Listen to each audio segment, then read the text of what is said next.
I'm Carrie Poppy. I'm one of the green team members here at Creekside Gardens in Littleton. And today we are going to make a holiday wreath for you to hang on your door at home.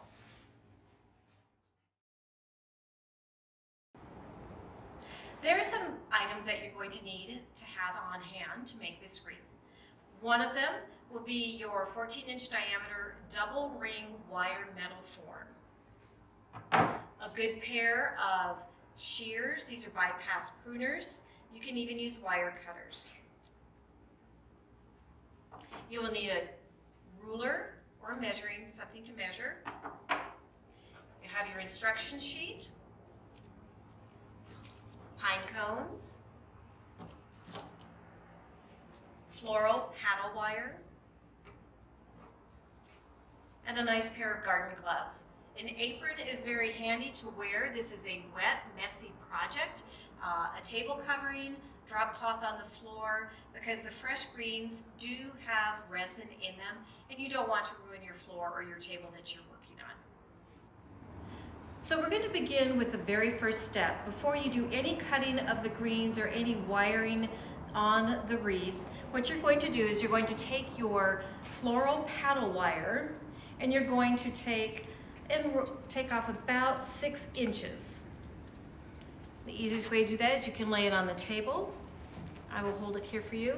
And you're going to measure off.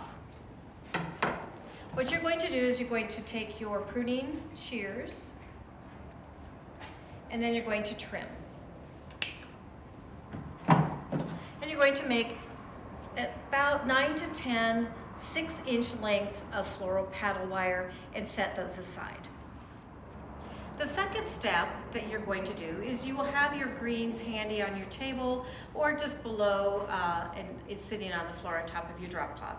So what you will have, and you'll be working with approximately 7 evergreen branches, and they'll be assorted evergreens. And I'm going to illustrate, you'll have your 7 branches of evergreens, and then you'll have some lovely, what we call accent pieces. Right here we've got some lovely Rocky Mountain juniper. This is an example of a green that is an accent. But what I'm going to show you is you're going to take your shears and you're going to use your ruler. And what you're going to need is approximately 8-inch lengths of cut evergreens off of your branch. So one of the easiest ways to do this is to take your branch and just hover it over the yardstick or the ruler, and you're going to snip. So what you have now is approximately an 8-inch length of an evergreen.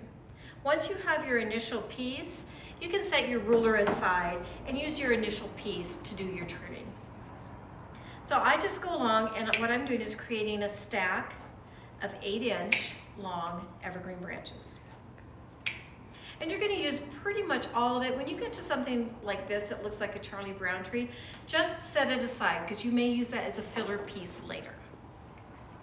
You're also going to take your accent green. You're going to do the same thing. Same 8-inch length. And this is really nice, it has a nice drape to it. There again, you could just lay it right on top of your bundle and you will snip an 8-inch length and set this aside.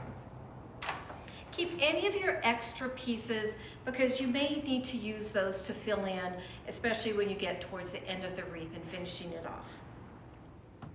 We're ready to begin step 3. You have trimmed all your bundles to approximately 8 inches in length, and now we will be wiring these together. The first thing I'm going to do is to show how to do your accent pieces because those are going to be put in the wreath in a little bit different pattern. So with your evergreen branches that you have cut and your accent piece on the side, you're going to take your evergreen branches and you have approximately 3 to 4 right in there depending on the depth of that branch. You are going to lay your accent piece in between and then another piece on top and then about your 3rd or 4th piece. You're going to hold these securely. You're going to take a piece of your 6-inch wire that you previously cut, and you are going to secure that on about the last inch and a half of your bundle. These are now called your bundles made from the evergreen branches or clippings. And what I'm going to do is I take it, think of it like twisting a bread tie on a bag of bread. And what I do is I just circle it around and around. This needs to be done fairly tight because as the greens dry, as they're hanging outside, they will come loose from the wire. So you're doing this pretty snug. So then you're going to set that aside, and you have all your bundles prepared. You've got 3 to 4 bundles made with an accent piece, and then you have anywhere between 7 and 10 of your regular assorted evergreen branches. We're ready to start step 4. You're going to take your paddle wire. You're going to measure 6 inches, very much like you did at the beginning for your bundles. You are not going to cut this away from the paddle wire. So you're going to measure 6 inches. You're going to take your wreath ring, and just like the one that was marked off, you're going to start at 12 o'clock. We need to secure this wire on because it's going to remain on the ring as we wrap it around. So what you will do is take your wire, and what you're going to do is a series of figure 8s around the crossbar to secure that wire, because we're going to be tugging on this paddle of wire to make sure that those bundles are going to be securely on this double wreath ring. So I'm coming up and around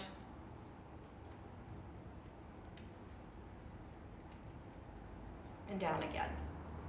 So when you pull on that paddle wire, it's not going to come loose from that crossbar, and that's exactly what you want. We're ready to begin wiring on your bundles. You're going to take your first bundle and you have your wreath, and the nice thing about this is your paddle wire is attached. You don't have to stop and start each time, and you have a really good grip for security and maneuverability as you're working around your wreath. So what you're going to do is you're going to take your first bundle, and looking at our display here, you're going to hold right here between the 10 and the 2 crossbars. You're going to lay that bundle right on top of the 12 o'clock, and you're going to hold that bundle with your left hand. I like to hold it close to my waist because then as I'm pulling that wire taut, I'm not going to lose that bundle. So I'm going to grab my paddle wire, and I'm going to do 3 rotations around, and I'm going to snug it each time. There again, the snugging helps keep those branches, the bundle, secure and not move around, as they will tend to shrink over the season. So that's twice, 3 times, and now my paddle wire is here, and I still have a firm grip on my wire. We're going to do that with our second bundle, and this one is going to be laying about, it's going to have to cover up those stems at the end. So that's about 1.5 inches. You're going to come down and you're going to lay that bundle to secure, to hide those stems. You're then going to move your hand down and hang on to that bundle at the top. Now this is a deeper angle with your wire. You're not, because this is your second bundle. You're going to come at a deep angle with your wire, and you're going to do 3 rotations again and snug each time. 2, 3. And you're going to have your wire down here. Now I'm going to pick up my third bundle, and it's good to work in 3s. They're easy to keep track of. There again, you've got your stems that you're trying to cover. You're taking your next bundle. Same again, you're going to lay it over there so that you don't see those stems. Take your paddle wire, go at a deep angle, and you're going to come down at the last 1.5 inches of the next stem in that bundle. So 2 and 1 more.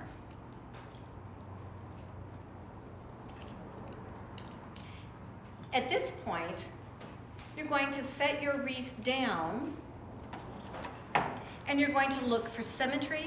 You're going to make sure those bundles are snug. And because they're wired, you have a little bit of maneuverability to see that they're laying the way that you want to. What's lovely about this wreath is you get a nice swirl.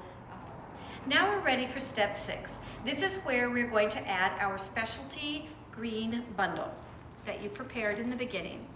There again, you're going to pick up your wreath, hold it in your left hand, and you are going to pick up your bundle, and this one has the lovely sprig of Rocky Mountain juniper. You're going to place it the same way. You're going to take this bundle and you're going to cover this part of the stem up. It is about 1.5 inches long, 2 inches. You're going to lay it on top. You're going to do your wiring at a deep angle and pull that paddle wire around 3 times. And as I cinch it, you can see it's pulling those stems flat to the wreath form. And then there's your specialty green.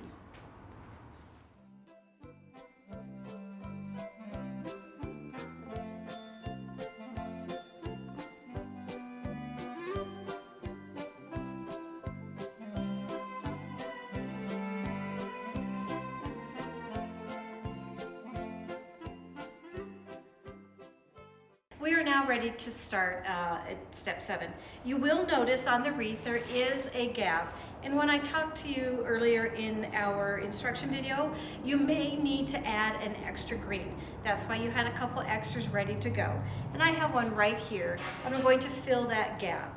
So I am going to pick up my wreath, hold it close to my waist, and I'm going to snug this last piece in. You may have to move the very first one that you put on the ring out of the way so that you can secure this one, because we're going to conceal the stems with the very first bundle. There again, you're going to snug this 3 times. This is your very last one. And because we have to maneuver some of the pieces, we want to make sure we can do that easily. So now I'm going to get that put on there. I'm not cutting the wire yet. I'm going to set it down. So at this point, you have got some of your wire left on your paddle. What you're going to do is cut off approximately 6 to 8 inches, because you're going to finish this off in the back. So we're going to go ahead and cut that right there, set it aside. And this is where you're working green on green. I'm going to take that piece of paddle wire and I am going to come around .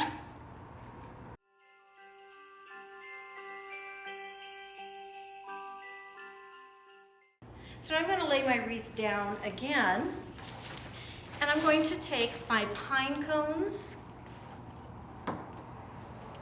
and remember our clock wire, we're going to place these at 2, 4, and 7 o'clock. It is a slight triangular pattern, and the reason for that is you don't want to hide your specialty greens, because that is a nice accent to your wreath. So think of your start of your wreath, which was this right up here. Let's turn it around because we're going to end where we started. So we're going to be at 2 o'clock. I'm not wiring them in yet. So I'm at 2. I'm going to put about 4 o'clock. And then I'm going to be about 7 o'clock. So once you have that figured out, you're just laying it out to get a good eye for where those are going to go. You can set the 2 aside. There again, we're working green on green, so you're going to have to kind of see where those wires are coming through.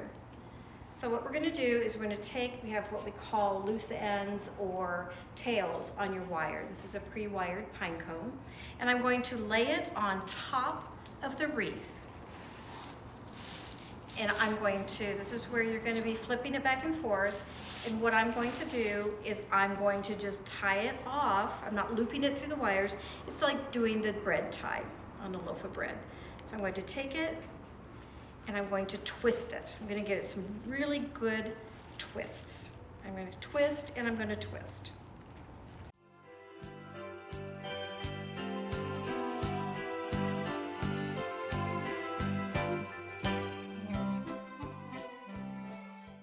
Now we're ready for the bow.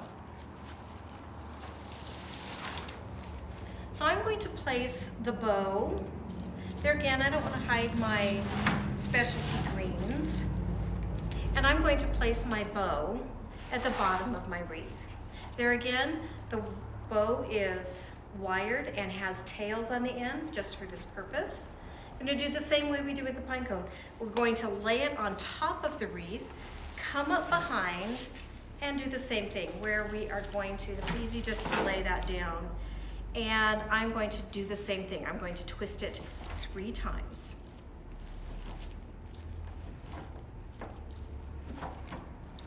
Now, before I flip it back over, this is where we're going to check to make sure that any loose wires hanging off the back, any branches from the bundles that are sticking out, what we're trying to accomplish is not any scratched walls or doors from the wire or rough stems. So that's why they're left where you can see them, because they're green on green. And what I'm going to do is I'm going to go around and I'm going to clip them, and then I'm going to tuck the little end right back into the wreath, because then that just gives me a nice blunt end and nothing to scratch. I'm going to go around and I'm going to do that with the pine cones and with the ribbon. And I'm going to make sure that I have that tucked in. And I'm going to do that all the way around. Now, as you can see, I have some branches hanging out. Right now they're very wet and very pliable, but as they dry and if it's on your door and it moves back and forth, we just don't want your door to get marred from dry branches. So you come back and you trim off anything that is sticking up out of the way. And do make sure that you don't go too far up in the bundle and loosen and cut that wire that's holding the bundle together. You will flip your wreath back over. There again, you're going to, this is what we call fluffing. And what's nice about working with wired bows is that you can take that bow, and because it's wired, you can take your loops and weave them in and around the wreath. You can leave them down, and because they're wired, you can add some extra scrunching. Each of the loops can be what we call fluffed out because they get flat when you move this up and down on the table. The nice thing about the wired pine cones is once they're wired on, you can move that pine cone any direction you want, because sometimes a pine cone has a nice look to it, or you want everything to go in a circular or a random. It's just nice to kind of play with it that way. So now what you have here is a completed holiday wreath. Thank you so much for creating with Creekside Gardens.